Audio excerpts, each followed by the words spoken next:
Assalamualaikum warahmatullahi wabarakatuh. Halo semuanya, saya Keisha Aulia Putri dan saya Alia Sufira Diani dari SMKN 7 Jakarta. Dan di sini kami akan menjelaskan mengenai proxy server. Selamat menyaksikan. Nah, ini yang pertama, pengertian proxy server. Proxy server adalah perangkat komputer atau software yang bekerja sebagai proxy, yaitu menjadi perantara bagi Anda dan server tujuan. Nah guys, selanjutnya kita akan membahas fungsi proxy server. Yang pertama ada masking. Proxy server memiliki fungsi menutupi atau menyembunyikan identitas Anda, terutama nih pada alamat IP. Yang kedua ada connection sharing. Server proxy berfungsi sebagai sebuah hub atau terminal. Yang ketiga ada filtering. Fungsi proxy server lainnya adalah filtering atau sebagai pemilah informasi. Yang keempat ada cache.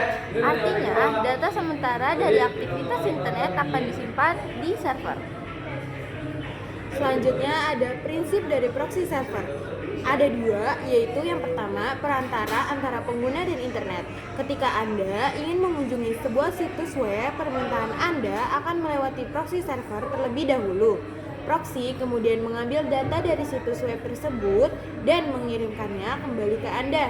Dengan kata lain, proxy server menyembunyikan identitas asli Anda dan bertindak sebagai perantara. Yang kedua, ada menggantikan alamat IP.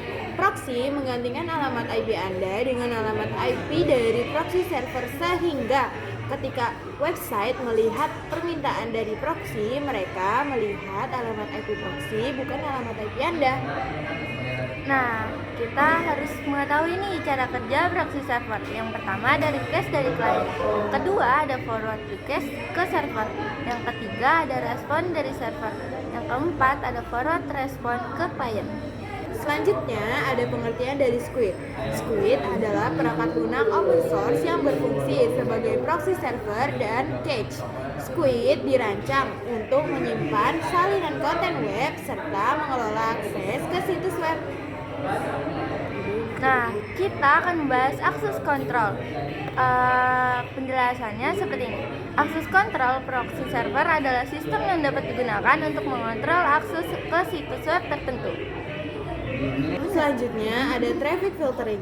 Traffic filtering dalam proxy server adalah fungsi yang memungkinkan pengontrolan dan pembatasan akses ke situs-situs tertentu. Ketika data dikirim melalui internet, proxy server akan menyaring informasi tersebut terlebih dahulu. Traffic filtering digunakan untuk mencegah akses ke konten yang tidak pantas atau mengganggu.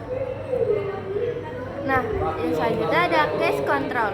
Cache control adalah header HTTP yang berfungsi untuk menentukan kebijakan cache browser dalam permintaan klien dan respon server. Di dalamnya mencakup bagaimana sumber daya website disimpan dalam bentuk cache, di mana cache akan disimpan dan berapa usia maksimal cache sebelum kadaluarsa. Selanjutnya ada transparent proxy. Transparent proxy adalah sistem perantara yang berada di antara perangkat pengguna dan server web yang ingin diakses. Namun, yang membedakan transparent proxy dari proxy lainnya adalah bahwa transparent proxy tidak memodifikasi permintaan yang dikirim oleh perangkat pengguna. Nah, kita akan membahas external proxy. External proxy adalah sistem yang memungkinkan pengguna mengakses internet menggunakan alamat IP yang berbeda dari alamat IP perangkat yang mereka gunakan. Yang terakhir ada reverse proxy. Reverse proxy bertindak sebagai gerbang antara klien dan server, meneruskan permintaan dari klien ke server dan mengembalikan respon ke klien. Tidak seperti proxy tradisional yang digunakan untuk menyembunyikan identitas klien. Reverse proxy menyembunyikan identitas server. Nah guys, karena kita sudah di penghujung materi, kurang lebihnya mohon maaf. Sekian dan terima kasih. Wassalamualaikum warahmatullahi wabarakatuh. Dadah semuanya.